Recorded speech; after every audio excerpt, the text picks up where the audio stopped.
So hello everyone, आज हमें पढ़ना है हर्षवर्धन के एम्पायर के बारे में, जो कि पोस्ट गुप्ता पीरियड का एक ऐसा एम्पायर है जो कि काफ़ी सिग्निफिकेंट रोल प्ले करता है एंशियंट हिस्ट्री में। और इस चैप्टर के एंड से ही हमारी एंशियंट हिस्ट्री जो है ख़त्म हो जाएगी और उसके बाद हमें सीधा पढ़ना है medieval history, that is medieval India की हिस्ट्री पढ़ना है। ठीक है, तो अब बात करते हैं हर्षवर्धन की। तो पोस्ट गुप्ता पीरियड में क्या हुआ था?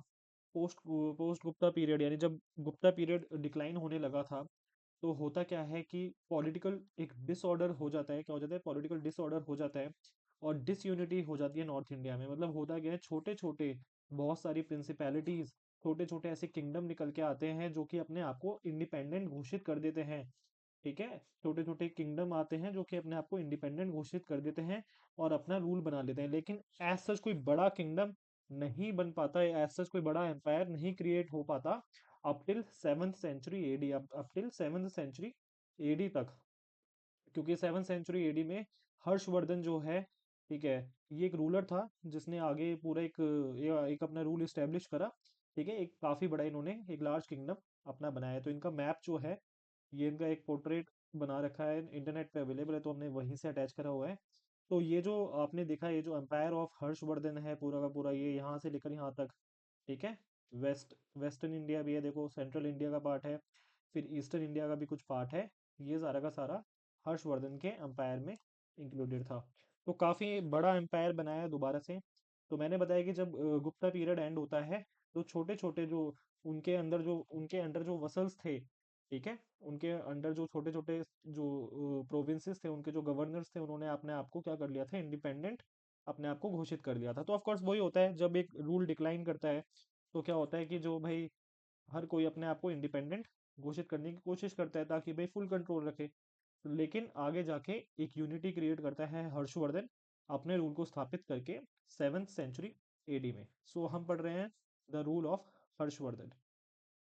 सो हर्षवर्धन का जो रूल है, जो एम्पायर है, उसके बारे में हमें इंफॉर्मेशन कहाँ से मिलती है? तो इसके सोर्सेज हैं, इस एम्पायर के बारे में बताते हैं। एक तो हर्षचरिता। हर्षचरिता जो है, कह सकते हो एक बुक है, एक बायोग्राफी है हर्षवर्धन के बारे में, जो कि बाना भट्ट ने लिखी है। किसने लिखी है? बाना भट्ट ने लिखी है। तो बाना भट्ट जो है, इसकी कोर्ट में थे, हर्षवर्धन की कोर्ट में ही थे। और इन्होंने हर्षवर्धन की लाइफ पे एक पूरी की पूरी बुक लिखी है जिसका नाम है हर्षचरिता। ठीक है, और फिर हर्षवर्धन के टाइम पे, ये आप नोट कर लीजिएगा, हर्षवर्धन के टाइम पे ही एक हुएन सेंग नाम से ही एक चाइनीज ट्रैवलर था, जो कि बुद्धिज्म पढ़ने आया था। कहाँ पे?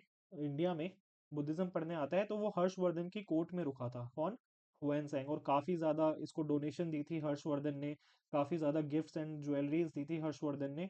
ठीक है, हुएन सेंग को। ये क्या है, एक चाइनीज ट्रैवलर था जो कि इंडिया में बुद्धिज्म को स्टडी करने आया था। ठीक है, तो इसने काफ़ी चीज़ें लिखी। जब ये चाइना वापस गया तो इसने काफ़ी चीज़ें लिखी इंडिया में और हर्षवर्धन का जो रूल था उसके बारे में। ठीक है, तो मैं ये बता रहा हूँ कि हर्षवर्धन का जो एम्पायर था, जो ये इतना बड़ा एम्पायर था, उसकी कहीं ना कहीं से इंफॉर्मेशन तो मिली होगी ना, तभी तो हिस्ट्री क्रिएट हो पाई, तभी तो हाँ, आज हम इस चीज़ को स्टडी कर रहे हैं। तो इसके सोर्सेज क्या हैं हर्षवर्धन के टाइम के? तो द चीफ सोर्सेज, एक तो हर्षचरिता हो जाएगा, और दूसरा क्या है, बाना भट्ट द्वारा लिखी गई हुएन सेंग, और बाना भट्ट द्वारा लिखी गई किताब हर्षचरिता, और जो चाइनीज ट्रैवलर है हुएन सेंग। ठीक है, ये हुएन सेंग का एक पोर्ट्रेट है। ये जो यहाँ पे इमेज अटैच है, ये हुएन सेंग की एक पोर्ट्रेट है। तो ये चाइनीज ट्रैवलर थे जो कि हर्षवर्धन के टाइम पे आते हैं। फिर आगे बढ़ते हैं। सो बाकी और भी सोर्सेज हैं जहाँ से हमें हर्षवर्धन के जो एम्पायर है उसके बारे में कुछ कुछ पॉलिटिकल चीज़ें और बाकी चीज़ें, ठीक है, वो हमें समझने को मिलती हैं। तो पहला क्या है, दो ड्रामास थे जो कि किसने लिखे थे? हर्षवर्धन ने खुद लिखे थे। ठीक है, तो ड्रामास थे, एक तो हर्षवर्धन ने खुद लिखे थे, और वो ड्रामास क्या थे? रत्नावली, ठीक है, नागानंद एंड प्रियदर्शिका। तो ये जो ड्रामास हैं नागानंद, प्रियदर्शिका और रत्नावली, ये तीनों के तीनों किसने लिखे थे? हर्षवर्धन ने ही लिखे थे। किसने लिखे थे? हर्षवर्धन ने लिखे थे। और कहा जाता है कि काफी अच्छे राइटर थे ये। और कभी कभी कहा जाता है कि ये गोस्ट राइटर यूज करते थे, यानी लिखता कोई और था, ये अपना बताते थे। बट जो भी चीज़ है, हिस्ट्री में अगर हम पढ़ रहे हैं कि भी इन्होंने लिखा है, तो हम ये मान के चलते हैं कि इन्होंने ही लिखा है। ठीक है, क्लियर है? सो इन दोनों मतलब टोटल जो है ड्रामास भी थे। सबको समझ आ रहा है? ड्रामास कितने थे? टोटल तीन थे। आप इस चीज को याद रखना कि रत्नावली किस किस रूलर से एसोसिएटेड है। रत्नावली किसने लिखी है? हर्षवर्धन ने लिखी है। ठीक है। नागानंद किसने लिखी है? नागानंद बेबी, नागानंद जो है हर्षवर्धन ने लिखी है। प्रियदर्शिका किसने लिखी है? ये ड्रामास थे, ठीक है। तो ये भी हर्षवर्धन ने लिखे। सभी लोग ले रहे हैं। तो इससे भी हमें काफी इंफॉर्मेशन मिल जाती है हर्षवर्धन के एम्पायर के बारे में। फिर हर्षवर्धन के बारे में हमें पता चलता है, जो मधुबन प्लेट इंस्क्रिप्शन है, मधुबन प्लेट इंस्क्रिप्शन जो है, ठीक है, उससे हमें पता चलता है, मधुबन प्लेट इंस्क्रिप्शन से हमें पता चलता है इसके बारे में, दैट इज हर्षवर्धन के बारे में। और सोनपत इंस्क्रिप्शन से भी हमें पता चलता है हर्षवर्धन के बारे में। और पता चलता है कि जो हर्षा का रूल है उसमें क्रोनोलॉजी भी हमें पता चल जाती है, मतलब किस रूलर के बाद कौन सा रूलर आया, ये भी हमें सोनपत इंस्क्रिप्शन से समझने को मिलता है। ठीक है, क्लियर है? ये सारा का सारे सीक्वेंस लिखा है, ठीक है। फिर ये जो बंसखेरा इंस्क्रिप्शन है, बंसखेरा इंस्क्रिप्शन जो है, ठीक है, बंसखेरा इंस्क्रिप्शन जो है, ये इसमें किसके सिग्नेचर है? इसमें हर्षवर्धन का सिग्नेचर है। तो ये जो यहाँ पे इमेज अटैच्ड है, ये कहाँ से ली गई है? बंसखेरा इंस्क्रिप्शन से ली गई है। तो अगर क्वेश्चन आता है कि बंसखेरा इंस्क्रिप्शन किससे एसोसिएटेड है, ये हर्षवर्धन से एसोसिएटेड है, ठीक है। और इसमें क्या है? हर्षवर्धन का सिग्नेचर है, ठीक है। हर्षवर्धन का क्या है? सिग्नेचर। तो यहाँ पे हर्षवर्धन का जो है सिग्नेचर यहाँ पे लिखा हुआ है। सभी लोग ले रहे हैं? फिर आगे बढ़ा जाए। अर्ली लाइफ ऑफ हर्षा की बात करें, अर्ली लाइफ ऑफ हर्षा की अगर मैं बात करूं, तो पुष्यभूति जो सबसे पहला, इस ये जो हर्षवर्धन की ये जो, या हर्षास की जो डायनेस्टी है, ठीक है, इसका सबसे पहला जो जो फाउंडर था उसको कहा जाता है, उनका नाम बताया जाता है कि पुष्यभूति था। तो पुष्यभूति ने स्टार्ट करा, ठीक है, अपना रूल। और आगे जाके कुछ टाइम बाद इन्हीं के कह सकते हो, इन्हीं के कह सकते हो आगे जाके जनरेशन में हर्षवर्धन आते हैं, वो अपना रूल स्थापित करते हैं, वो और ज्यादा बड़ा साम्राज्य बनाते हैं। ठीक है, क्लियर है? तो जो तो इस फैमिली का जो फाउंडर है वो पुष्यभूति को कहा जाता है, ठीक है। और पुष्यभूति जो थे, ठीक है, ये फ्यूडेटरी थे किसके? गुप्ता के, यानी गुप्ता के अंडर में ही काम करते थे। किसके फ्यूडेटरी थे? गुप्ता के ये फ्यूडेटरी थे। ठीक है, क्लियर है? और ये अपने आप को क्या बुलाते थे? ये अपने आप को वर्धनास बुलाते थे। क्या बुलाते थे? वर्धनास बुलाते थे। सभी लोग क्लियर है? तो पुष्यभूति शुरुआत करते हैं हर्षा अंपायर के, मतलब एक तरह से, ठीक है। और जो, ठीक है, तो पुष्यभूति डायनेस्टी स्टार्ट हो गई है, ठीक है। और जो सबसे इम्पोर्टेंट इनके जो किंग थे, जो जो जो सबसे पहले जो इनके किंग थे, उनका नाम क्या था? प्रभारक वर्धन। ठीक है, क्या नाम था? प्रभाकर प्रभाकर वर्धन, ठीक है। प्रभाकर वर्धन इनके फर्स्ट इंपॉर्टेंट किंग थे, फर्स्ट इंपॉर्टेंट किंग, ठीक है। कौन थे? प्रभाकर वर्धन। और इन्होंने अपना कैपिटल कहाँ पे स्टेब्लिश करा था? इन्होंने अपना कैपिटल थानेश्वर में स्टेब्लिश करा था, जो कि नॉर्थ ऑफ दिल्ली पड़ता है। कहाँ पे? कुरुक्षेत्र रीजन के पास, कुरुक्षेत्र रीजन के पास, ठीक है। आज भी इनके जो हैं, कह सकते हो, ये जो हर्षवर्धन का जो पूरा का पूरा, इवन पैलेस के भी अवशेष मिलते हैं, ठीक है, जो आपका कुरुक्षेत्र रीजन है वहाँ पे। तो थानेसर जो नॉर्थ ऑफ दिल्ली है, इन्होंने इसको अपना कैपिटल बनाया। तो इन्होंने इस चीज को अपना कैपिटल बनाया, थानेश्वर को, जो कि कहाँ पे? कुरुक्षेत्र, अभी करंट हरियाणा में है। ठीक है, क्लियर है? और ये जो प्रभाकर वर्धन जो थे, इन्होंने क्या टाइटल अपनाया? इन्होंने टाइटल अपनाया महाराज धिराज। क्या टाइटल अपनाया? महाराज धिराज, या फिर परम भतारक। ठीक है, परम भतारक इन्होंने, या फिर टाइटल लिया, या फिर इन्होंने क्या लिया? महाराज धिराज। ठीक है। तो ये जैसे ही गद्दी पे बैठे, इन्होंने एक छोटा सा, इनका जो रूल था ज्यादा बड़ा नहीं था, मतलब जो एरिया था वो ज्यादा बड़ा नहीं था, ठीक है। किसका? प्रभाकर वर्धन का, ठीक है। तो इन्होंने शुरुआत करी, सबसे इंपॉर्टेंट किंग थे। फिर आगे बात करते हैं। तो जैसे ही प्रभाकर वर्धन जो है उनकी डेथ हो जाती है, ठीक है, प्रभाकर वर्धन की जैसे डेथ हो जाती है, यहाँ पे लिखा हुआ है, ठीक है। इनके एल्डर सन है राज्यवर्धन। इनके एल्डर सन कौन है? राज्यवर्धन थे। वो गद्दी पे अपना, कह सकते हो, रूल स्थापित करते हैं। गद्दी इन्हें मिलती है, ठीक है।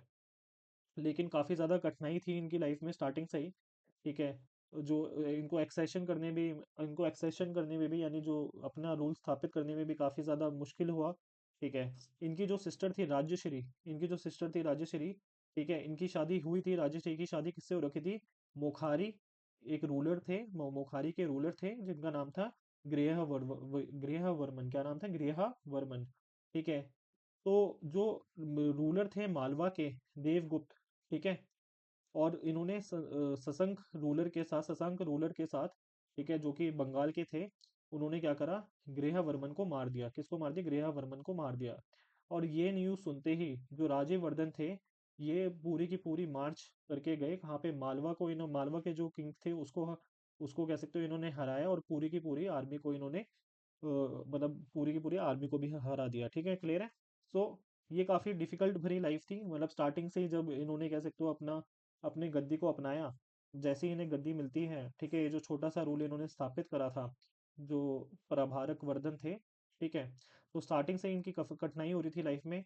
देखा जाए तो जो जो इनके ये थे, ठीक है, जो इनके एक तरह से जीजा जी थे, तो उनका नाम था गृहवर्मन। और गृहवर्मन को मार देते हैं कौन, द रूलर ऑफ मालवा, ठीक है, जिनका नाम था क्या, देवगुप्त। और इन्होंने किसके साथ मारा था, किसके साथ मिले थे, ये बंगाल के एक रूलर थे शशांक, इनके साथ मिलके इन्होंने इसको मार दिया था, गृहवर्मन को मार दिया। तो इस चीज का बदला लेने के लिए जो राज्यवर्धन थे, ये जाते हैं और इनको हरा देते हैं, किंग ऑफ मालवा को। ठीक है, लेकिन शशांक जो रूलर थे बंगाल के, ये कह सकते हो इनको चीटिंग से इनका मर्डर कर देते हैं राज्यवर्धन का। और जैसे ही राज्यवर्धन जो है जैसे ही उनकी मृत्यु होती है, जैसे ही उनका मर्डर हो जाता है, तो अब गद्दी पे आते हैं हमारे मेन किंग, जिनका नाम है हर्षवर्धन। जिनका नाम क्या है, हर्षवर्धन, या फिर हर्षा उन्हें बुलाते थे। ठीक है, क्लियर है। तो जो इनकी गृहवर्मन की जो पत्नी थी, यानी जो राज्यवर्धन की सिस्टर थी, राज्यश्री, वो जो है इस न्यूज़ को सुन के क्या है, वो फॉरेस्ट में चले जाती है। कहाँ चले जाते हैं, फॉरेस्ट में चले जाती हैं। तो जो हर्षा है, ठीक है, वो सक्सीड करते हैं, ठीक है, थानेश्वर को, यानी वो रूल को सक्सीड करते हैं। ठीक है, क्लियर है। तो सबसे पहले तो वो क्या करते हैं, अपनी बहन को बचाने के लिए जाते हैं, ठीक है, मतलब फॉरेस्ट में ढूंढते हैं। और अपने कह सकते हो अपने ब्रदर का और ब्रदर इन लॉ का जो जो मर्डर करा गया था, जो उनको हराया गया था, मर्डर मर्डर करा गया था, उसका वो बदला लेते हैं। ठीक है, तो ये अपनी बहन को भी बचाते हैं और अपना पूरा का पूरा बदला भी लेते हैं। और जब ये बदला लेते हैं, तो इनका ये ऑफ कोर्स बंगाल के रूलर को भी हरा देते हैं और मालवा के रूलर को भी हरा देते हैं, और अपना पूरा का पूरा जो है रूल इस्टेब्लिश करते हैं अपना मालवा रीजन में एंड इवन बंगाल रीजन में। तो यहाँ लिखा हुआ है, Harsha drove out Shashank from Kannauj, Kannauj से इनको हटा देते हैं। ठीक है, और नया कैपिटल अपना क्या बना लेते हैं, कन्नौज। तो पहला जो हर्षवर्धन के जो डायनेस्टी, हर्षा डायनेस्टी जो है, या पुष्यभूति जिन्हें कहा जाता है, उनका पहला कैपिटल क्या था, उनका पहला कैपिटल था थानेसर। क्या था, थानेश्वर या थानेसर। ठीक है, थानेसर भी लिखते हैं इसको, डब्ल्यू भी लगा देते हैं, थानेसर। ठीक है, क्लियर है। फिर इसको जो हर्षवर्धन है, शशांक को हराकर, ठीक है, शशांक को हराकर अपना जो कैपिटल है उसको चेंज कर देते हैं। कहाँ पे अब कैपिटल शिफ्ट हो जाता है, कन्नौज में शिफ्ट हो जाता है। जिसकी वजह से जो ये किंगडम है, ठीक है, वो मोस्ट पावरफुल रूलर बना देता है हर्षवर्धन को। तो ये किंगडम इतना बड़ा बन जाता है कि ये जो हर्षवर्धन है वो मोस्ट पावरफुल रूलर बन जाते हैं उस टाइम नॉर्थ इंडिया में, क्योंकि बहुत ज्यादा मैंने बताया था आपको पॉलिटिकल डिसयूनिटी हो रखी थी उस जमाने में। तो हर्ष जो है वो ध्रुव सेना को भी हराते हैं। ठीक है, ध्रुव सेना टू को भी हराते हैं हर्षवर्धन। ठीक है, ये वल्लभी के रूलर थे। ठीक है, और उसको भी डिफीट कर देते हैं, यहाँ पे लिखा हुआ है। और ध्रुव सेना को ये क्या बना लेते हैं, अपना वसल बना लेते हैं। यानी ध्रुव सेना को कहते हैं कि भैया आप अपना एरिया रखिए, लेकिन हमारे अंडर काम करिए, यानी हमारे जो है वसल बन जाइए। ठीक है, क्लियर है। तो ये हर्षवर्धन एक काम करते हैं, तो इनका एम्पायर और ज्यादा बड़ा हो जाता है। और कहा जाता है कि इनकी सबसे बड़ी जो मिलिट्री कैंपेन थी, वो चालुक्य रूलर्स थे। वेस्टर्न चालुक्य रूलर था पुलकेसिन। ठीक है, वेस्टर्न चालुक्य रूलर था पुलकेसिन, उसके अगेंस्ट में थी। ठीक है, क्लियर है। तो हुएन सैंग मैंने बताया था, चाइनीज ट्रेवलर जो थे हुएन सैंग। और जो इंस्क्रिप्शन है पुलकेसिन टू का, इस ये जो कह सकते हैं वॉर है पुलकेसिन और हर्षवर्धन के बीच में, इसके बारे में ये इंफॉर्मेशन प्रोवाइड करवाता है। ठीक है, क्लियर है। तो जो ए होल इंस्क्रिप्शन है पुलकेसिन टू का, ए होल इंस्क्रिप्शन जो है, तो ए होल इंस्क्रिप्शन किससे अटैच्ड है, ए होल इंस्क्रिप्शन अटैच्ड है, यानी किससे रिलेटेड है, पुलकेसिन टू से अटैच्ड है। ये वेस्टर्न चालुक्यन रूलर्स थे, आगे पढ़ना है हमें। ये कहाँ के रूलर्स थे, वेस्टर्न चालुक्यन रूलर थे। ठीक है, और ये बहुत बुरी तरह से हरा देते हैं हर्षवर्धन को, ये बहुत बुरी तरह से हरा देते हैं हर्षवर्धन को। ठीक है, और ये किस में लिखा हुआ है, ए होल इंस्क्रिप्शन में लिखा है। किस में लिखा है, ए होल इंस्क्रिप्शन में लिखा हुआ है। तो अगर ए होल इंस्क्रिप्शन किससे रिलेटेड है, पुलकेसिन टू से रिलेटेड है। ये वेस्टर्न चालुक्यन रूलर थे। ठीक है, क्लियर है। और जैसे ही पुलकेशिन हर्षवर्धन को हराते हैं, ये क्या टाइटल अपनाते हैं, ये परमेश्वर टाइटल अपना लेते हैं। कौन सा टाइटल अपनाते हैं, ये टाइटल अपनाते हैं परमेश्वर। ठीक है, क्लियर है। तो पुलकेशिन टू हर्षवर्धन को हराकर परमेश्वर टाइटल अपनाते हैं। और ये जो ए होल इंस्क्रिप्शन से एक तो पता चल जाता है, ए होल इंस्क्रिप्शन पुलकेशिन टू ने ही लिखवाया था।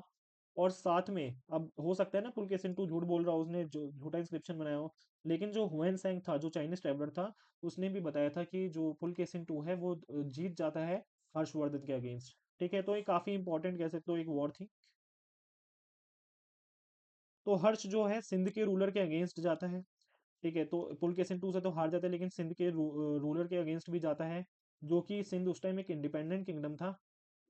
लेकिन ये क्लियर नहीं है कि हर्षवर्धन वो जीता था या नहीं जीता था, यानी वो जो कैंपेन है वो सक्सेसफुल थी या नहीं थी। कहा जाता है कि जो नेपाल वाला रीजन है वो भी हर्षवर्धन के अंडर में ही था, मतलब मतलब कह सकते हो ओवरलॉर्डशिप मानता था हर्षवर्धन की। ठीक है, मतलब भैया आप ही माई बाप हो, हम तो आपके अंडर हैं। तो नेपाल भी उनके अंडर में ही था, कहा जाता है। ठीक है, कहा जाता है कि हर्षवर्धन ने अपना कंट्रोल कश्मीर तक पहुंचा दिया था, और उसके जो रूलर थे, कश्मीर के जो रूलर थे, वो ट्रिब्यूट्स पे किया करते थे हर्षवर्धन को, वो ट्रिब्यूट्स पे किया करते थे हर्षवर्धन को, यानी ये भी इसके सुजरेनिटी मानते थे। ठीक है, तो ये काफी ज्यादा इन्होंने जो हर्षवर्धन ने कोर्डियल यानी अच्छे रिलेशनशिप बनाए भास्कर वर्मन के साथ। किसके साथ? भास्कर वर्मन के साथ। ये रूलर थे आसाम के। किसके रूलर थे? आसाम के ये रूलर थे। ठीक है, क्लियर है? तो हर्षवर्धन की जो लास्ट मिलिट्री कैंपेन थी, जो लास्ट मिलिट्री कैंपेन थी, ये किसके अगेंस्ट में थी? ये किंगडम ऑफ कलिंगा के अगेंस्ट में थी, और ये सक्सेसफुल कैंपेन थी। जो कलिंगा यानी उड़ीसा वाला किंगडम है, ठीक है, उड़ीसा में कलिंगा किंगडम किंगडम था। ठीक है, उसके अगेंस्ट हर्षवर्धन अपनी फौज लेके जाते हैं और जीत जाते हैं, यानी अपना रूल वहां भी स्थापित कर देते हैं। तो जो पेरिफेरल स्टेट्स थे, जैसे कश्मीर हो गया, सिंध हो गया, वल्लभी हो गया, और कमरूप हो गया, ठीक है, वो सारे के सारे एक्नॉलेज करते थे सोवेरेंटी। ठीक है, क्या क्या एक्नॉलेज करते थे? सोवेरेंटी या सुजरेंटी ऑफ हर्षवर्धन। ठीक है, वो मानते थे कि भाई ठीक है, आप कह सकते हो मतलब मेन हो किंग, हम तो आपके एक तरह से फ्यूडेटरी ही हैं। ठीक है, क्लियर है? सो ये हो गया हर्षवर्धन के मिलिट्री कॉन्क्वेस्ट। ठीक है, किस तरह से उन्होंने मिलिट्री के जरिए, किस तरह उन्होंने मिलिट्री कैंपेन्स के जरिए अपने किंगडम को काफी ज्यादा बढ़ाया। तो ये पूरा का पूरा एक मैप अटैच्ड है, ये जो रेड वाला पोर्शन है, ठीक है, हर्षवर्धन के एम्पायर को डिपिक्ट करता है। ठीक है, पूरे इंडिया में। तो देख रहे हो, तो टोटल ईस्ट इंडिया में भी है, वेस्ट इंडिया में भी है, और नॉर्दर्न इंडिया में भी इनका कैसे तो डायरेक्ट रूल था। तो इनका जो टोटल एम्पायर था वो कब से कब तक रहा? हर्षवर्धन ने कब से कब तक रूल करा? 606 सीई से, यानी कॉमन एरा से 647 बीसी। ठीक है, 647, सॉरी बीसी नहीं, सीई। सभी को क्लियर है? तो 606 सीई से लेकर 647 सीई तक तो इन्होंने अपना रूल करा। ठीक है, क्लियर है? अब जो हर्षवर्धन है या फिर हर्षा, ठीक है, ये कह सकते हो बहुत अच्छे डिवोटी थे, मतलब एक सेवा थे, यानी क्या थे? शिव के फॉलोअर थे। शिव के फॉलोअर थे। ठीक है, शिव, ही was a follower of Shiva. लेकिन आगे जाके ये अपने कह सकते हो ये जो शिव के फॉलोअर थे, इस चीज को त्याग देते हैं, और क्या अपना लेते हैं? हीनयान बुद्धिज्म अपना लेते हैं। क्या क्या अपना लेते हैं? हीनयान बुद्धिज्म अपना लेते हैं। तो अगर कहा जाए, जो अगर लिखा रहता है भाई हर्ष को अगर आप मैच द फॉलोइंग करते हो, किस वाले बुद्धिज्म से अटैच्ड है? ये महायान से अटैच्ड है, हीनयान से अटैच्ड है? तो ऑफकोर्स ये किससे अटैच्ड है? अभी मैंने जस्ट बताया, हीनयान बुद्धिज्म से। हीनयान बुद्धिज्म के ये फॉलोअर बन जाते हैं आगे जाके अपनी लाइफ में। तो स्टार्टिंग में ये एक कह सकते हो एक सेवा थे, यानी क्या थे? ही was a follower of Shiva. ठीक है, लेकिन आगे जाके ये अपनी लाइफ में क्या बन जाते हैं? हीनयान बुद्धिज्म के फॉलोअर बन जाते हैं। तो कहा जाता है ह्यूएन सैंग का काफी ज्यादा इनके ऊपर इम्पैक्ट रहा, कह सकते हो प्रभावित किया ह्यूएन सैंग ने। ठीक है, कि भाई आप कन्वर्ट हो जाइए। ठीक है, इसमें महायान बुद्धिज्म में, इसमें महायान बुद्धिज्म में। एक सेकंड चेक करना पड़ेगा कौन सा। ही वॉज अ फॉलोअर ऑफ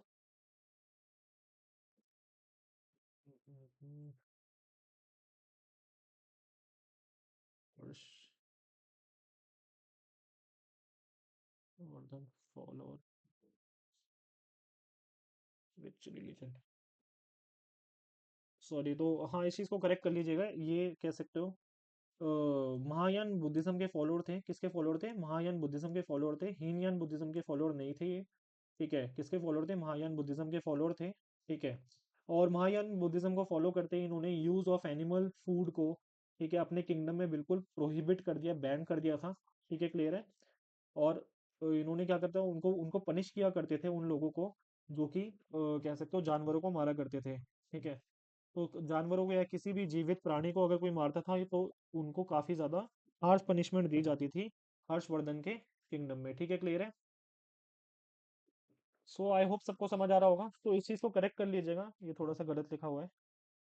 ठीक है, और जैसे ही कह सकते हो बुद्धिज्म को इन्होंने फॉलो करा, तो इन्होंने थाउजेंड्स ऑफ स्तूपास बनवाए, थाउजेंड्स ऑफ कह सकते हो थाउजेंड्स ऑफ स्तूपास बनवाए, और बहुत सारे कह सकते हो जो कि ट्रैवलर्स के लिए भी हेल्प आउट करता था। ठीक है, क्लियर है। तो इन्होंने एस्टेब्लिश करे ऐसी जगह जहाँ पे ट्रैवलर्स रेस्ट करते थे पूरे किंगडम में। और वंस इन 5 ईयर, वो मतलब हर 5 साल में ये क्या करते थे, एक गैदरिंग करते थे अलग अलग जगह से, जो है जितने भी रिलीजन्स हैं, अलग अलग जगह से जितने भी रिलीजन्स हैं, वहाँ से इम्पोर्टेंट लोग आते थे जो उस रिलीजन को फॉलो करते थे, इंपॉर्टेंट पर्सनैलिटीज आती थी। जैसे हुएन सेंग को भी बुलाया जाता था। ठीक है। और हर 5 साल में जो भी इंपॉर्टेंट कह सकते हो प्रीस्ट होते थे, ठीक है, राइटर्स होते थे, उनको क्या गिफ्ट्स मिलते थे, कॉस्टली प्रेजेंट्स मिलते थे हर 5 साल में जब ये गैदरिंग होती थी। सबको समझ आ रहा है।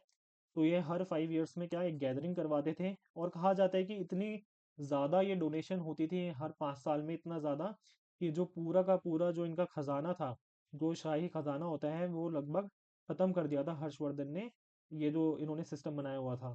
ठीक है, 5 ईयर्स वाला। तो हर 5 साल में ये क्या करते थे, गैदरिंग करते थे रिप्रेजेंटेटिव्स ऑफ ऑल रिलीजन्स की। ठीक है, जहाँ पे ऑनर कह सकते हो इन्होंने किया हुएन सैंग को, और बहुत सारे गिफ्ट्स दिए, कॉस्टली प्रेजेंट्स भी दिए। और इन्होंने बुद्धिस्ट मॉन्क्स को कह सकते हो बुलाया, और डिस्कस करने के लिए, क्या डिस्कस और एग्जामिन करने के लिए जो बुद्धिज्म की डॉक्ट्रिन है उसको। तो अच्छे कह सकते हो अच्छे खासे फॉलोअर बन जाते हैं बुद्धिज्म के। और कौन सा बुद्धिज्म फॉलो करते हैं, ये महायान बुद्धिज्म फॉलो करते हैं। फिर कन्नौज असेंबली की बात करी जाए, तो कहा जाता है कि कन्नौज में एक असेंबली होती है, हर्षवर्धन उसे ऑर्गेनाइज करता है कन्नौज में एक असेंबली। ठीक है, किसको ऑनर करने के लिए, चाइनीज पिलग्रिम जो हुएन सेंग था उसको ऑनर करने के लिए। ठीक है। और ये करीबन इसके जो रेन था, यानी जब जो इसका रूल था करीबन एंड ही होने वाला था, लेकिन उससे पहले ये क्या करता है, एक हर्षवर्धन जो है एक गैदरिंग ऑर्गेनाइज करता है ह्यूएन सांग को रिस्पेक्ट देने के लिए। इसमें टोटल बताते हैं 20 किंग्स आए थे, 1000 स्कॉलर्स आए थे नालंदा यूनिवर्सिटी के, 3000 हीनयान बुद्धिज्म के फॉलोअर आए थे, और 3000 हीनयान और महायान बुद्धिज्म के फॉलोअर्स आए थे, 3000 ब्राह्मण्स आए थे, जैन्स आए थे। ठीक है, क्लियर है। और कहा जाता है ये 23 डेज तक ये चलती है। लेकिन इस वाली जो और ये जो गैदरिंग होती है, इसमें ह्यूएन सांग जो है एक्सप्लेन करता है कि किस तरह से महायान बुद्धिज्म जो है, महायान डॉक्ट्रिन है, वो सारे के सारे जो भी रिलीजन्स है उनमें सबसे ज्यादा सुपीरियर है। क्या है, सारे के सारे रिलीजन में सबसे ज्यादा सुपीरियर है। तो आपको लगता है कि वो जो जितने भी बाकी लोग थे, बाकी सेक्ट के जितने भी लोग थे, क्या उन लोगों ने आराम से सुन लिया होगा? ऑफ कोर्स नहीं। और कहा जाता है बहुत ज्यादा मारम पिटाई हो गई थी इस, और ये जो कन्नौज असेंबली थी इसमें जो जूते चप्पल बच गए थे। ठीक है, ऐसा कुछ कहा जाता है, आप पढ़ लेना, नेट पे इसमें लिखा हुआ है प्रॉपर। ठीक है। तो जैसे तैसे कह सकते हो ये ऑर्गेनाइज होती है, फिर मतलब खत्म होती है ऑर्गेनाइज ये जो असेंबली थी। ठीक है, लेकिन इसमें कह सकते हो काफी ज्यादा बवाल हो गया था। ठीक है, कन्नौज असेंबली की बात करें जिसमें हुएन सेंग को रिस्पेक्ट देने के लिए ये इन्होंने ऑर्गेनाइज करी थी। ठीक है। तो यहाँ पे लिखा हुआ है हाउएवर वायलेंस ब्रोक आउट। ठीक है। और कहा मतलब यहाँ पे एक्ट एक्ट ऐसा हो गया था कि आर्सन हो गया था। ठीक है, क्लियर है। और जो हर्षवर्धन है उसकी लाइफ तक को खतरा हो गया था, हर्षवर्धन है उसकी लाइफ तक को खतरा हो गया था, लेकिन वो कह सकते हो जैसे तैसे इन्होंने कंट्रोल करा। और जिसने कोशिश करी आर्सन करने की उसको गिल्टी और पनिशमेंट इन्होंने प्रोवाइड करवाई। ठीक है, क्लियर है। और जो फाइनल डे था असेंबली का, हुएन सैंग को बहुत ज़्यादा कह सकते हो कॉस्टली प्रेजेंट्स दिए। सो ये बहुत बड़ा रीज़न था कि बहुत ज़्यादा ये कह सकते हो डोनेशंस बहुत दिए, बहुत ज़्यादा देते थे हर्षवर्धन, जिसकी वजह से मैंने बताया कि इनका जो पूरा इकोनॉमी है, जो इनकी पूरी की पूरी जो पूरा सरकारी खजाना था वो काफ़ी ज़्यादा खाली हो चुका था हर्षवर्धन का। और आगे जाके एम्पायर भी इनका इनका जो है वीक हुआ। ठीक है। फिर इलाहाबाद में कॉन्फ्रेंस होती है। ठीक है। तो हुएन सैंग ने मेंशन करा है कि इलाहाबाद में भी कॉन्फ्रेंस होती है। ठीक है। इलाहाबाद बेसिकली क्या है, प्रयाग, उस टाइम पे प्रयाग होता था, और आज भी प्रयागराज के नाम से ही जानते हैं। ठीक है, क्लियर है। तो it was one of the मतलब ये जो 5 साल में, हर 5 साल में कॉन्फ्रेंस होती थी, उनमें से एक कॉन्फ्रेंस थी इलाहाबाद में जो हुई थी। ठीक है। इसमें जो हर्षवर्धन है वो बहुत सारे गिफ्ट्स देते हैं, एनॉर्मस गिफ्ट्स देते हैं सारे जो रिलीजन्स के मेंबर्स हैं, जो इंपॉर्टेंट डिग्निटरीज और पर्सनैलिटीज थे इंपॉर्टेंट रिलीजन्स के, उन सबको बहुत अच्छा खासा गिफ्ट देते हैं। ठीक है। और यहाँ हुएन सेंग ने लिखा है कि इतने सारे गिफ्ट देते हैं कि जो पूरी की पूरी सरकारी ट्रेजरी थी, ठीक है, वो खाली हो जाती है। और जो जो हर्षवर्धन है वो अपने क्लोथ्स और ज्वेलरी तक दे देते हैं। ठीक है। इस वाली इलाहाबाद कॉन्फ्रेंस में हो सकता है इन्होंने एग्जैजरेशन करी हो, क्योंकि एक पूरा राजा अपने कपड़े तक दे रहा है, इतनी ज्यादा डोनेशन कैसे कर सकता है, बट हो सकता है सच भी हो। ठीक है। सो अब बात करी जाए हर्षवर्धन के एडमिनिस्ट्रेशन की, तो अभी तक हमें ये समझ है कि हर्षवर्धन जो है हर 5 साल में एक असेंबली ऑर्गेनाइज करवाता था, जिसमें अलग अलग रिलीजन के क्या है डिग्निटरीज आते थे, इंपॉर्टेंट पर्सनैलिटीज आती थी, और उसमें हर्षवर्धन वर्धन जो है बहुत ज्यादा डोनेशन करता था। तो हर्षास के एडमिनिस्ट्रेशन की बात करिए अगर जाए, तो जो किंग था, ठीक है, तो जो किंग था वो जस्ट था बहुत ज़्यादा, कह सकते हो अपने एडमिनिस्ट्रेशन में, ठीक है, बहुत ज़्यादा पंक्चुअल था किंग, ठीक है, अपनी ड्यूटीज़ को डिस्चार्ज करने में। वो फ्रिक्वेंट विजिट्स करता था, इंस्पेक्शन करता था पूरे के पूरे अपने डोमिनियन में, ठीक है, पूरे के पूरे एम्पायर में अलग अलग जगह ट्रैवल करता था, देखता था कि सारी चीज़ें सही से चल रही है, जो स्टेट है वो ढंग से चल रहा है या नहीं चल रहा। जो टैक्सेशन थी वो बहुत ज़्यादा लाइट थी, टैक्सेशन क्या थी, बहुत ज़्यादा लाइट थी हर्षवर्धन के टाइम। और जो फोर्स्ड लेबर था वो भी बहुत ज़्यादा रेयर था, फोर्स्ड लेबर भी कम था, फोर्स्ड लेबर भी क्या था, कम था, ठीक है, forced labour was also rare. तो टैक्सेशन ज़्यादा नहीं थी लोगों पे, लोगों पे टैक्स का बर्डन ज़्यादा नहीं था हर्षवर्धन के टाइम पे, ठीक है। और कहा जाता है कि 1/6 ऑफ द प्रोड्यूस, यानी जो अनाज, जो क्रॉप्स प्रोड्यूस हो रहे हैं, उसका 1/6 जो है टैक्स के रूप में, लैंड टैक्स के रूप में कलेक्ट किया जाता था हर्षवर्धन के एडमिनिस्ट्रेशन द्वारा, ठीक है। जैसे अब जो हर्षवर्धन के टाइम में जो क्रूअल, जो सॉरी मौर्यस के टाइम में जो क्रूअल पनिशमेंट थी, वो कंटिन्यू रखी हर्षवर्धन ने, ठीक है। So cruel punishments of the Mauryan period continued in the times of Harsha, ठीक है। और हुएनसेंग कहता है कि जो जो ट्रायल्स थे वो बहुत ज़्यादा बारबेरस थे और सुपरस्टिशियस थे, मतलब वही बहुत ज़्यादा कह सकते हो क्रूअल तरीके से पनिशमेंट दी जाती थी जो लोग गिल्टी होते थे उनको, ठीक है। तो टैक्सेशन क्या थी, टैक्सेशन लाइट थी, ज़्यादा बर्डन नहीं था टैक्स का। फोर्स्ड लेबर क्या थी, रेयर थी, ठीक है। 1/6 ऑफ द प्रोड्यूस जो है उसको टैक्स के रूप में, लैंड टैक्स के रूप में कलेक्ट किया जाता था। जो क्रूअल पनिशमेंट थी मॉडर्न पीरियड के टाइम पे, उनको कंटिन्यू रखा गया हर्षवर्धन के टाइम पे। और हुएन सेंग ने कह सकते हो कंडेम भी करा था, जो ट्रायल्स होते थे उसको उसने बोला बारबेरस और सुपरस्टिशियस बोला।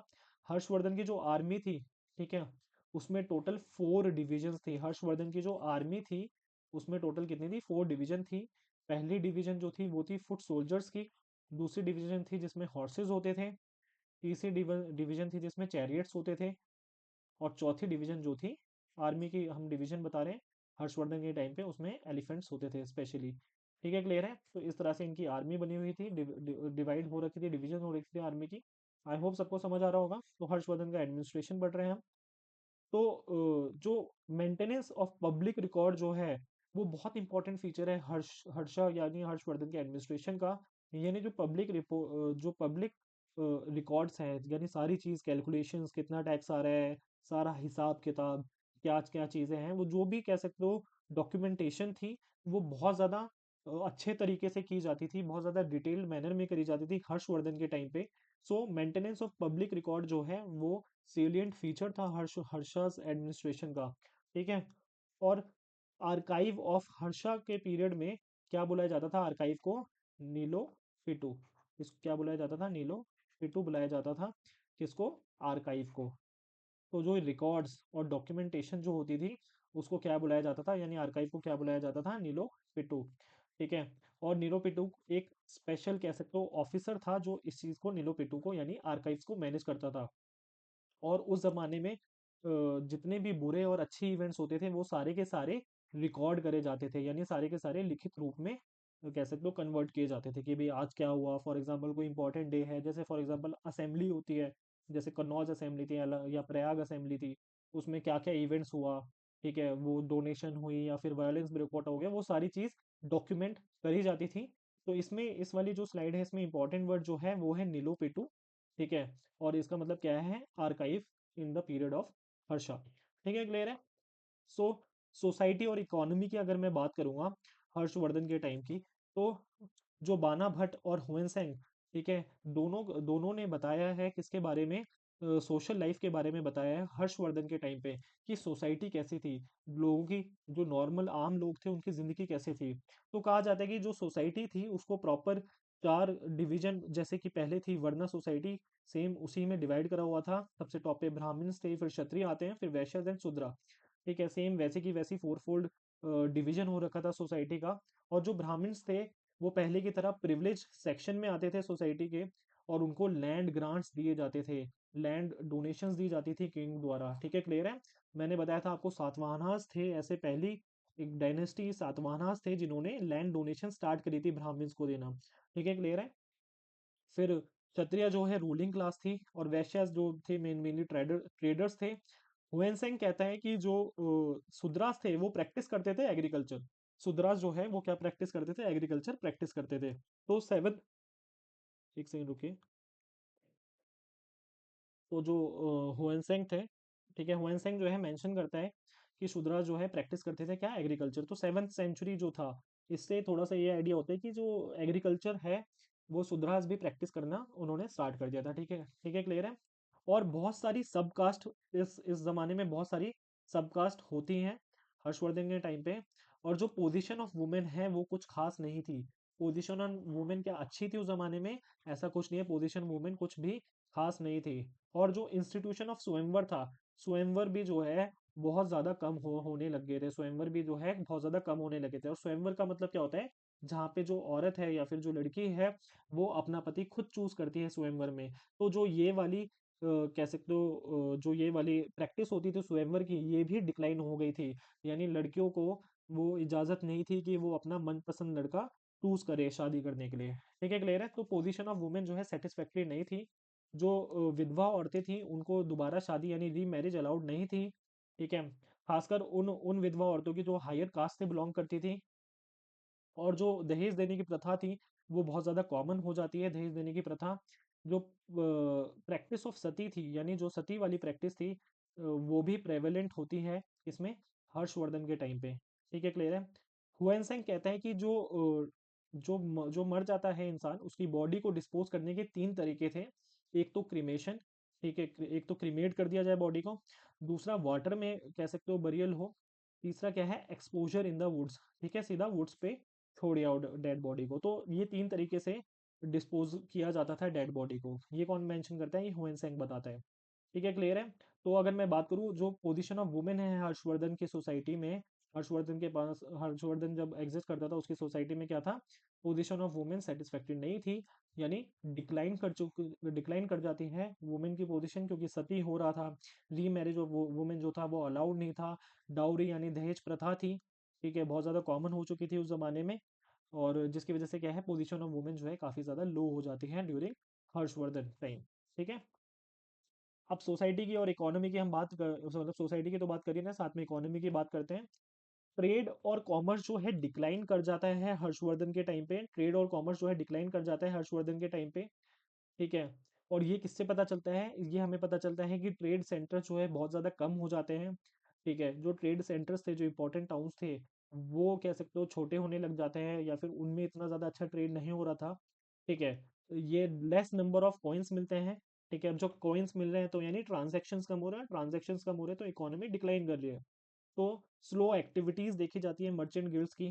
ठीक है, हर्षवर्धन के टाइम पे। तो ओवरऑल जो है ट्रेड एंड कॉमर्स जो है वो डिक्लाइन करता है हर्षवर्धन के टाइम पे। ठीक है, और जो ट्रेड कम होता है उसकी वजह से हैंडीक्राफ्ट इंडस्ट्री को भी बहुत ज़्यादा चोट पहुंचती है और एग्रीकल्चर को भी बहुत ज़्यादा चोट पहुंचती है। ठीक है, अब ये क्यों हो रहा था? क्योंकि अब जब जब लोगों के पास पैसा ही नहीं है तो डिमांड कैसे होगी गुड्स की? और डिमांड नहीं है तो जो फार्मर्स हैं वो भी सिर्फ इतना ही प्रोड्यूस करेंगे जितना उन्हें पर्सनली ज़रूरत है। तो देखा जाए ओवरऑल ट्रेड एंड इकोनॉमी जो है डिक्लाइन करती है हर्षवर्धन के टाइम पे। और जब जब जो फार्मर्स हैं सिर्फ इतना प्रोड्यूस करते हैं जो उन्हें डे टू डे लाइफ में ही यूज करना हो, तो इसकी वजह से सेल्फ सफिशिएंट विलेजेस क्रिएट होने लगते हैं। सेल्फ सफिशिएंट विलेजेस क्रिएट होते हैं यानी जैसे फॉर एग्जांपल अगर जैसे फॉर एग्जांपल बहुत अच्छी इकोनॉमी है तो जैसे विलेज 1 है, यहाँ विलेज 2 है, तो ये आपस में अच्छे से ट्रेड एंड कॉमर्स करेंगे। मतलब जो विलेज ये प्रोड्यूस करता है वो इसको देगा और जो ये विलेज प्रोड्यूस करता है वो इसको देगा। लेकिन हर्षवर्धन के टाइम पे इतनी ज़्यादा डिमांड ना होने की वजह से जो विलेजेस हैं वो सेल्फ सफिशिएंट बन जाते हैं। क्या बन जाते हैं? सेल्फ सफिशिएंट बन जाते हैं। जिसमें क्या होता है विलेज के अंडर ही कह सकते हो लोग आपस में सामान एक्सचेंज कर लेते हैं और एज सच बिग स्केल पे कोई भी ट्रेड नहीं होता है। ठीक है, क्लियर है? तो ओवरऑल देखा जाए यहाँ पे इकोनॉमिक डिक्लाइन हो जाता है as compare to the Gupta period. तो गुप्ता पीरियड काफी ज्यादा प्रॉस्पेरस था as compare to the Harshavardhana period. Cultural progress की बात करी जाए, आर्ट एंड आर्किटेक्चर जो है वो बहुत ज़्यादा कह सकते हो इसमें काफ़ी ज़्यादा अच्छे से बढ़ा ड्यूरिंग हर्षवर्धन टाइम। ठीक है। और ज़्यादातर जो है गुप्ता स्टाइल ही इसमें हर्षवर्धन के टाइम पे देखा गया है। जो गुप्ता स्टाइल है उसी को इन्होंने यूज़ करा है। और हुएन सेंग डिस्क्राइब करता है, ठीक है, बहुत सारी मोनेस्ट्रीज के बारे में बताता है जो कि किसने बनाई थी, हर्षवर्धन ने बनाई थी नालंदा में। हर्षवर्धन ने बनाई थी नालंदा में, ठीक है, क्लियर है। तो ये कॉपर स्टैचू के बारे में भी बताता है, ठीक है। जो हुएन सेंग है, बुद्धा के एक बुद्धा का कॉपर स्टैचू जो कि 8 फीट ऊंचा था, ठीक है। ये हर्षवर्धन ने बनवाया था। इसी तरह से जैसे लक्ष्मण टेम्पल है सिरपुर में, कहाँ पे लक्ष्मण टेम्पल है, सिरपुर में, ठीक है। ये ब्रिक्स के द्वारा बनाया गया है। लक्ष्मण टेम्पल कहाँ पे है, सिरपुर में। ये ब्रिक्स के द्वारा बनाया गया है। ये भी हर्षवर्धन ने ही बनवाया था, ठीक है। हर्षवर्धन के पीरियड का ही है ये भी। तो हर्षवर्धन जो है बहुत बड़ा पैट्रॉन था लर्निंग का, ठीक है। बहुत ज़्यादा पैट्रोनेज प्रोवाइड करवाता लर्निंग का, ठीक है। इनके जो बायोग्राफर थे, मैंने बताया था, इनकी बायोग्राफी लिखी थी बाना भट्ट ने। किसने लिखी थी, इनकी बायोग्राफी लिखी थी बाना भट्ट ने, ठीक है। और वो बहुत ज़्यादा कह सकते हो इनकी तारीफ करते हैं हर्षवर्धन के बारे में। और बाना भट्ट इतने ज़्यादा कह सकते हो, इतना ज़्यादा इनके अच्छे फॉलोअर थे कि वो इनके बारे में एक पूरी की पूरी बायोग्राफी लिखते, जिसका क्या नाम था, हर्षचरिता। क्या लिखी थी, हर्षचरिता इन्होंने लिखी थी, ठीक है, क्लियर है। मैंने ऑलरेडी आपको बता दिया था प्रीवियसली। तो बाना भट्ट ने एक और बुक लिखी थी जिसका नाम क्या था, कदम्बरी। तो कल्चरल प्रोग्रेस पढ़ रहे हैं हम हर्षवर्धन के टाइम पे, ठीक है, हर in the time of Harsha. तो जो बाना भट्ट हैं वो हर्षचरिता लिखते हैं जो कि बायोग्राफी थी किसकी, हर्षवर्धन की। और साथ में एक और बुक लिखते हैं जिसका नाम क्या था, कदम्बरी। तो कदम्बरी आपको बुक याद रखनी है, जो कि किसने लिखी थी, बाना भट्ट ने लिखी थी। और he was present in the court of Harshvardhan. फिर आगे बढ़ा जाए। और बाकी अगर अदर लिटरेरी फिगर्स की बात करी जाए हर्षा के टाइम की, तो उनकी कोर्ट में जो है दिवाकर भी थे, मतंग दिवाकर भी थे, ठीक है। और फेमस एक और फेमस पोएट थे, ठीक है, जिनका नाम क्या था, भर्त भर्तृहारी। क्या नाम था, भर्तृहारी। तो ये भी एक फेमस पोएट थे इनकी कोर्ट में, ठीक है। और ये फिलोसोफर भी थे भर्तृहारी, ठीक है। और एक बहुत बड़े ग्रामरियन भी थे, ठीक है। हर्षा ने, मैंने बताया था आपको, इन्होंने खुद 3 प्लेस लिखे थे, 3 प्ले लिखे थे, जिसमें पहला प्ले का नाम था रत्नावली, दूसरे का प्रियादर्शिका, और तीसरे तीसरे प्ले का नाम था नागानंद, ठीक है। और हर्षवर्धन जो है बहुत ज़्यादा डोनेशंस और पेट्रोनाइज या पेट्रोनेज प्रोवाइड करवाता था नालंदा यूनिवर्सिटी को। बहुत ज़्यादा लिबरल एंडोमेंट देता था, यानी डोनेशंस देता था नालंदा यूनिवर्सिटी के लिए, ठीक है। और आपको सभी को पता है कि किस तरह से नालंदा यूनिवर्सिटी जो है इंटरनेशनल सेंटर बन जाता है लर्निंग का, ठीक है। और हुएनसेंग भी विजिट करता है नालंदा यूनिवर्सिटी को, और स्टूडेंट बन के रहता है नालंदा यूनिवर्सिटी का कुछ टाइम तक। तो आप ये 3 प्लेस के नाम याद रख लीजिएगा एग्जाम पॉइंट ऑफ व्यू से, ठीक है। फिर आगे बात करी जाए नालंदा यूनिवर्सिटी की। तो नालंदा यूनिवर्सिटी की मैंने कुछ यहाँ पे इमेजेस अटैच करी हुई है, ठीक है। तो चाइनीज ट्रैवलर्स जो है एंशियंट इंडिया में काफ़ी ज़्यादा मेंशन करते हैं नालंदा यूनिवर्सिटी के बारे में, ठीक है। ठीक है, तो और भी बहुत सारे एजुकेशनल सेंटर्स थे ड्यूरिंग दिस टाइम, हर्षवर्धन के टाइम पे, ठीक है। तो उसमें से सबसे फेमस क्या क्या थे, बाकी एक तो आ गया आपका Nalanda university, university of Nalanda, जिसमें महायान बुद्धिज्म पढ़ाया जाता था और साथ में बाकी रिलीजियस सेक्ट्स के बारे में भी पढ़ाया जाता था। ऊपर से मैंने बताया था कि साइंस एंड टेक बाकी चीज़ें भी पढ़ाई जाती थी, ठीक है। और इसी तरह से यूनिवर्सिटी ऑफ वल्लभी थी, ठीक है। हीनयान बुद्धिज्म से रिलेटेड थे university of Vallabhi. Mahayana Buddhism से रिलेटेड थी यूनिवर्सिटी ऑफ नालंदा, ठीक है। नालंदा का मतलब क्या होता है, गिवर ऑफ नॉलेज। नालंदा का मतलब क्या होता है, गिवर ऑफ नॉलेज। अब मैंने आपको ऑलरेडी बताया था गुप्ता एम्पायर में, गुप्ता पीरियड में, कि नालंदा यूनिवर्सिटी किसने बनाई थी, कुमारगुप्त वन ने बनाई थी। किसने बनाई थी, कुमारगुप्त वन ने बनाई थी, ठीक है। और आगे जाके जितने रूलर्स थे सब लोगों ने पेट्रोनाइजेशन कह सकते हो या पेट्रोनाइज करा इस नालंदा यूनिवर्सिटी को, ठीक है। और इवन हर्षवर्धन ने भी पेट्रोनेज प्रोवाइड करी इसको, नालंदा यूनिवर्सिटी को। तो जो नालंदा यूनिवर्सिटी के प्रोफेसर्स थे उनको पंडितास कहा जाता था। क्या कहा जाता था, पंडिता कहा जाता था, ठीक है, क्लियर है। और इसके कुछ इंपॉर्टेंट प्रोफेसर्स या फेमस प्रोफेसर्स थे नालंदा यूनिवर्सिटी के, उनके नाम देख लेते हैं। तो इनका नाम है जैसे जैसे पहले दिंगनाग, ठीक है, धर्मपाल, स्थिरामती एंड शिलाभद्र। शिलाभद्र ये क्या है, इंपॉर्टेंट प्रोफेसर्स थे, कुछ फेमस प्रोफेसर्स थे किसके, नालंदा यूनिवर्सिटी के। जो धर्मपाल थे, ठीक है, धर्मपाल थे, ये नेटिव थे, कहाँ के रहने वाले थे, कांचीपुरम के रहने रहने वाले थे। और ये हेड बन जाते हैं किसके, नालंदा यूनिवर्सिटी के। ठीक है, ये हेड बन जाते हैं किसके, नालंदा यूनिवर्सिटी के। तो हम नालंदा यूनिवर्सिटी के बारे में पढ़ रहे हैं क्योंकि काफ़ी ज़्यादा पेट्रोनेज प्रोवाइड करवाते हैं कौन, हर्षवर्धन प्रोवाइड करवाते हैं। अब जैसे फॉर एग्जांपल जो ये वाला इंस्क्रिप्शन है, ये नालंदा यूनिवर्सिटी का ही इंस्क्रिप्शन है जिसमें हर्षवर्धन के द्वारा प्रोवाइड करी गई पेट्रोनेज के बारे में काफ़ी ज़्यादा लिखा हुआ है। ठीक है, क्लियर है ये जो इंस्क्रिप्शन है यहाँ पे। ठीक है, तो नालंदा यूनिवर्सिटी के बारे में कंटिन्यू करते हैं। तो नालंदा यूनिवर्सिटी जो है एक रेजिडेंशियल यूनिवर्सिटी थी, यानी जो लोग हैं वो वहाँ पे रहते थे, स्टूडेंट्स और टीचर्स वहाँ पे रहते थे और अपनी कह सकते हो स्टडी और रिसर्च करते थे। ठीक है, एजुकेशन जो है नालंदा यूनिवर्सिटी की फ्री थी। ठीक है, फ्री में रहना और फ्री में कह सकते हो पढ़ाई वढ़ाई सारी चीज़ फ्री थी। ठीक है, और इसको मेंटेनेंस कहाँ से प्रोवाइड होती थी, नालंदा यूनिवर्सिटी ऑफ कोर्स, लेकिन फ्री तो है, स्टूडेंट्स के लिए फ्री है, लेकिन ऑफ कोर्स कहीं ना कहीं से बाकी चीज़ों के लिए तो पैसा चाहिए ना मेंटेनेंस के लिए। तो वो पैसा आता था करीबन 100 से 200 विलेजेस का जो रेवेन्यू था, जो 200 से 200 विलेजेस का जो रेवेन्यू था, वो अलग अलग रूलर्स, ठीक है, अलग अलग जगह के रूलर्स अपने कुछ विलेजेस का जो रेवेन्यू है वो नालंदा यूनिवर्सिटी के लिए डायरेक्टली प्रोवाइड करवा दिया करते थे। तो इतनी ज़्यादा रिच यूनिवर्सिटी थी, इतनी ज़्यादा फेमस यूनिवर्सिटी थी। ठीक है, तो ये महायान यूनिवर्सिटी, नालंदा यूनिवर्सिटी, लेकिन यहाँ पे वेदास पढ़ाए जाते थे, हीनयान बुद्धिज्म के बारे में भी पढ़ाया जाता था। ठीक है, संख्या एंड योगा फिलोसफीज के बारे में पढ़ाया जाता था। ठीक है, नालंदा यूनिवर्सिटी में जैसे कि लॉजिक, ग्रामर, एस्ट्रोनॉमी, मेडिसिन, ठीक है, सब चीज़ यहाँ पे आर्ट आर्ट भी पढ़ाई जाती थी। ठीक है, और स्टूडेंट्स जो है सिर्फ इंडिया से नहीं, बाकी कंट्रीज से भी आते थे, डिफरेंट कंट्रीज से भी आते थे। ठीक है, और एडमिशन के लिए एंट्रेंस एग्जामिनेशन होती थी। एडमिशन के लिए क्या होता था, एक एक एग्जाम लिखना पड़ता था स्टूडेंट्स को। तो नालंदा यूनिवर्सिटी इतनी फेमस यूनिवर्सिटी थी।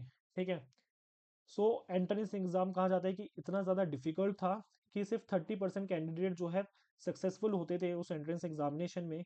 और जो डिसिप्लिन था वो काफ़ी ज़्यादा स्ट्रिक्ट था। ठीक है, और लेक्चर से ज़्यादा डिस्कशन पे ध्यान दिया जाता था, लेक्चर से ज़्यादा डिस्कशन पे ध्यान जाता था। ठीक है, इंपॉर्टेंट मीडियम था, कह सकते हो डिस्कशन करना, कि भाई आप डिस्कस करिए। ठीक है, वार्तालाप करिए और पता करिए कि भाई, मतलब ऑफकोर्स डिस्कस करते तो नई नई चीज़ जानने और सीखने को मिलती है, तो उस पर ज़्यादा फोकस था लेक्चर देने से ज़्यादा। ठीक है, और मीडियम ऑफ इंस्ट्रक्शन यानी किस भाषा में यहाँ पे पढ़ाई होती थी, इसमें संस्कृत भाषा में नालंदा यूनिवर्सिटी में पढ़ाई कराई जाती थी।